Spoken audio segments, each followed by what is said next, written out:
Hello Boro fans and welcome to the final whistle here on Boro Fan TV. I'm Joe, I'm being joined by Guesty and AJT. We're outside the Riverside Stadium, a 1-0 home defeat at the hands of Norwich City. AJT, yes. when is this terrible home form going to come to an end? Probably at the end of the season. Final whistle at Rotherham, and then when he blows that whistle, we'll all look at each other and start hugging each other, no matter what the result is, and say, thank you for this season being finally finished, and let's kick on to next season. Yep. Guesty, that's 3 defeats in a row at home that we've lost. I think it's just not becoming a fortress at the Riverside these days. It's just turned into like a cauldron of some sort. It's just a playground for other teams to come and play football because we don't play football. When you start with what I'd say 4 or 5 centre halves in your starting lineup, and 2 of them are supposed to be our attacking threats. Our right back, Shotton, he's a right back, he's a centre half. He's not a right wing back. George Friend is a left back. He's not a left wing back, and they're supposed to be our ammunition for Britta Sombalonga and Ashley Fletcher. Great defenders, absolutely shite wing backs, shite in the opposition's half. They can't beat a man, they can't cut inside a man, they can't do nothing what a winger or a forward-thinking player can do, like Howson and Saville were doing when they were playing in a similar role.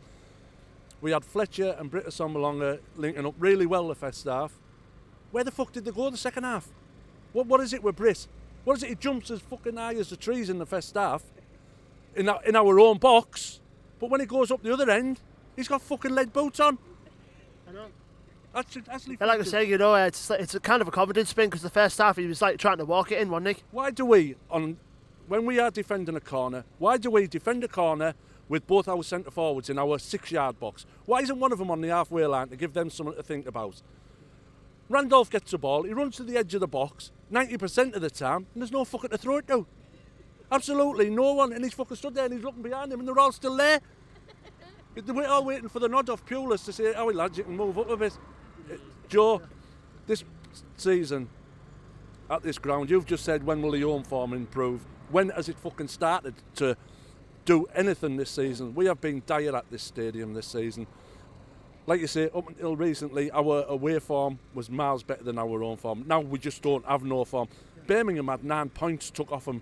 They'll finish above us. Birmingham City will finish above us the way they played last night against West Brom. We are, I don't want to say we're shit because I love the Borough. Half time, we went in that tunnel, the better team. Second half, that what's he called? Farquhar. Daniel Farker. Him as well. Right? He must have worked his balls off in that changing room at half time the way they came out the second half. We came out, you know what I mean? They all must have been outside here. A couple of Lambert and Butler, right lads, we're going back on. Just not Joe, it's not good enough. 4 games on the bounce. The Borough getting beat 4 games in a row. Can someone please tell us when did that last happen? And 3 of them fuckers were at home. Yeah. AJ, we knew Norwich were going to come in top of the table with a game plan. We all knew about the forward line, particularly with Timo Pukki, but it was another one, Onel Hernandez, which is Norwich's version of Adama Traore, it might add, who just came up with the winner in the end. Yeah, no, listen man, you can see it coming second half. We came out, Joe, we were flat, they looked more fired up for what we did, so, you know, I think the best thing in the second half I seen was George Frank come over and clap everyone for 5 minutes. Then they kicked off and it just went flat. Imagine he fucked off. Fuck off. Well, there you go, do you know what I mean? But as you can see, you know, Guesty's very, very annoyed. I think everyone's upset, everyone's annoyed, aren't they? You know what I mean, 4 defeats on the bounce, Joe. Playing top of the league, you'd expect a bit of a better performance than that. So for first half, listen mate, first half I thought we were terrific, I really did. But second half, like Preston, like Brentford, we just make silly mistakes. Story of that season, isn't it?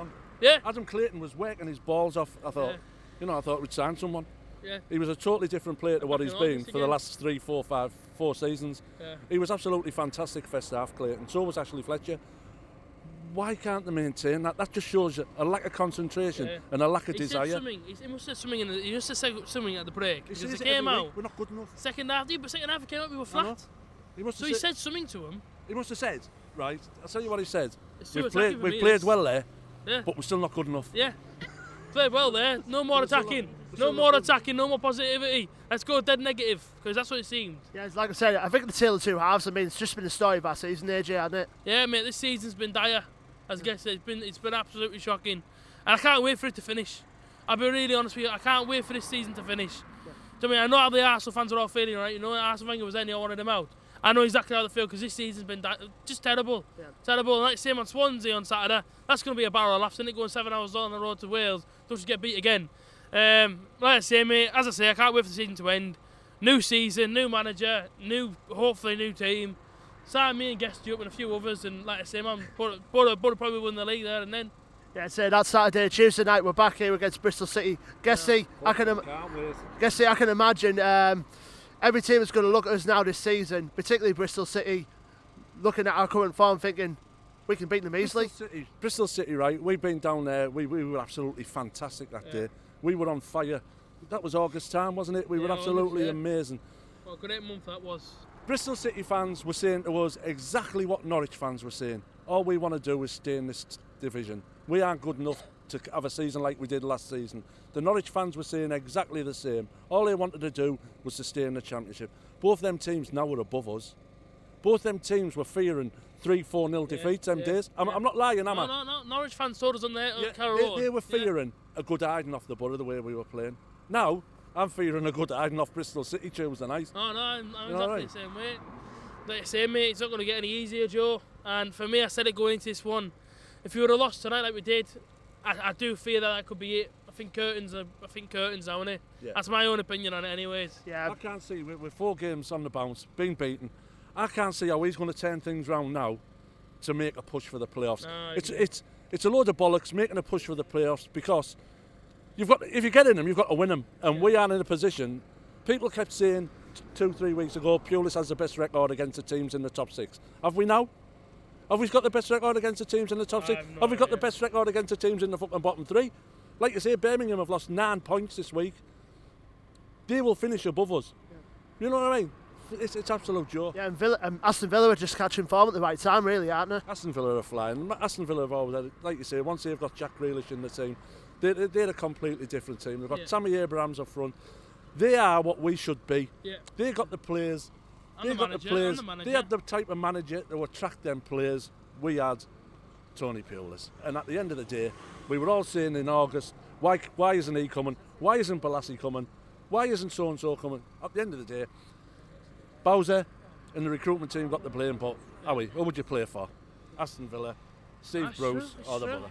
Oh, no, it was Dean Smith now, isn't it? Well, it was Dean Smith now. They all signed for Steve Bruce. Yeah. You know what I mean? And there's other players only just leaving now. Joe Sattouch now is very absolute rollicking in there, but I say, mate, it's not good enough. And I don't know, Joe. I don't know what more to say, mate. Yeah. Like I said, we're back here at the Riverside in 3 days' time. Thank you, lads. We've got Bristol City on the 2nd of April, 7:45 kick-off. Until then, the Riverside, I'm Joe. This is Boro Fan TV. Like, share, subscribe. Social media links in the description below. And we'll see you on Tuesday night. Up the Boro.